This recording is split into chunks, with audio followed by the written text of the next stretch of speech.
Հրապարակ թերթը գրում է. ԿՊ ուրախ ավտոբուսի վոյաժները պարզվում է ազդում են անգամ որոշ ԿՊԱ-ականների նյարդերի վրա, նույնիսկ նրանց, ովքեր այդ ավտոբուսի ուղևորներն են։ Մեզ բողոքեցին, որ իրենք ընդամենը որպես ֆոն բուտաֆորիա են ծառայում Փաշինյանի համար։ Նա գրեթե միայնակ է տանում քարոզարշավը, ինքն է որոշում, ում իր մոտ կանգնեցնի, նստեցնի, կանչի եւ այլն։ Շատերը հեռվից հետևում են նրա քաղաքացիների հետ հանդիպումներին, երբեմն անգամ ավտոբուսից չեն իջնում։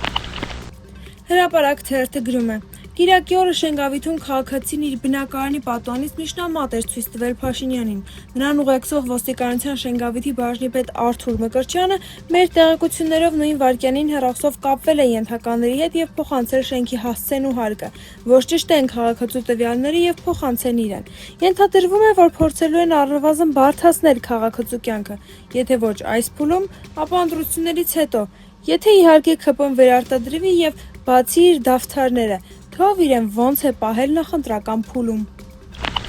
Հրապարակ թերթը գրում է. Վերջին օրերին, ինչպես հայտնի է, խորհրդարանի մշտական հանձնաժողովներում քննարկվում է կառավարության հնգամյա ծրագրի 2025 թվականի կատարողականը եւ կառավարության տարբեր ներկայացուցիչներ գալիս ու հաշտվետվություն են ներկայացնում օրենսդիրներին։ Որքան էլ զարմանալի է, բայց 3 տոտալ բոյկոտի մթնոլորտում են անցել արտաքին գործերի նախարարության մասին քննարկումները, այն պարագայում, երբ ԿՊԱ-ականներն իրենց քարոզչական գլխավոր թեզն են հռչակել խաղաղությունը, թե իբր այնպիսի հաջողակ արտաքին քաղաքականություն են վարում, որ կայուն եւ անշրջելի խաղաղություն են հաստատել։ Գուցե այս կերպ փորձում են ցույց տալ, որ Արարատ Միրզոյանը չէ խաղաղության կնքահայրը, այլ Նիկոլ Փաշինյանը։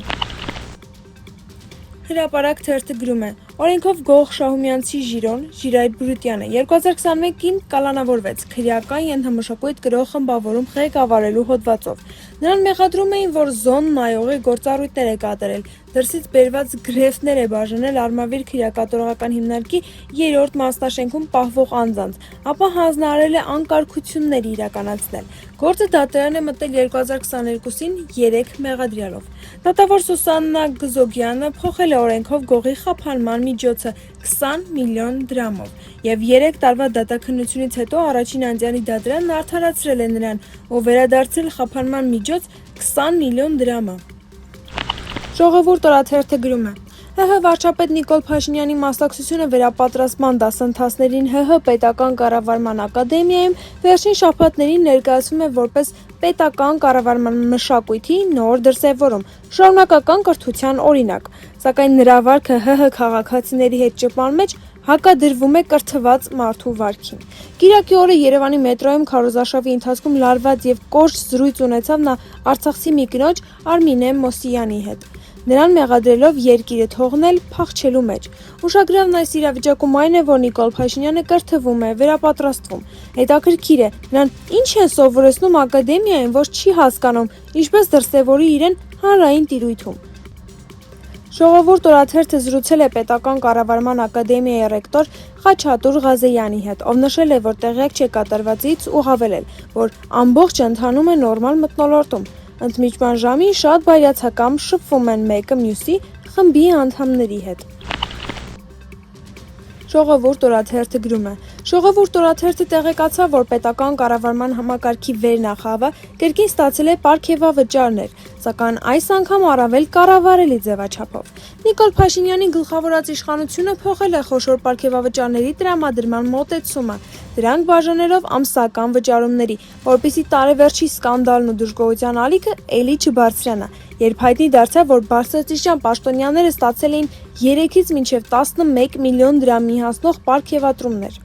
Ժողովուրդ օրաթերթը տեղեկացավ, որ բարձրաստիճան պաշտոնյաները աշխատավարձին զուգահեռ ամեն ամիս այնպիսի մեծ թվով պարգևավճարներ կստանան, իբրև աշխատավարձի բաղկացուցիչ մաս, բայց նախագիծը հաստատված է միայն երկրորդ կիսամյակի համար, մինչև ընտրություններ, մինչև հունիս, ստացվում է յուրօրինակ ընտրակաշառք պետական համակարգին։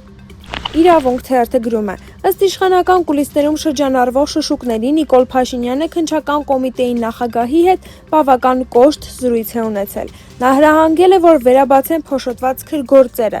Տուն-տունիկ չենք խաղում, գործ արեք, ըստ աղբյուրի ասել է Փաշինյանը։ Իրավունք թերթը գրում է. Կճուանին մոտ կանգնած աղբյուրները փաստում են, որ վերջինս խորը դեպրեսիայի մեջ է, ոչ ոքի չի վստահում, ոչ ոքի հետ չի կիսվում։ Ասում են մտերիմների մոտ էլ խոստովանել է։ Փորձված աղվեսը 2 ոտքով է ընկնում թակարդը, ասա ով էր ինձ ստիպում խորձերության սենց գաստրոլի մեջ հայտնվեմ։ Ասում են այսպես է դեպրեսիան մտերիմների մոտ արտահայտում վերջինս։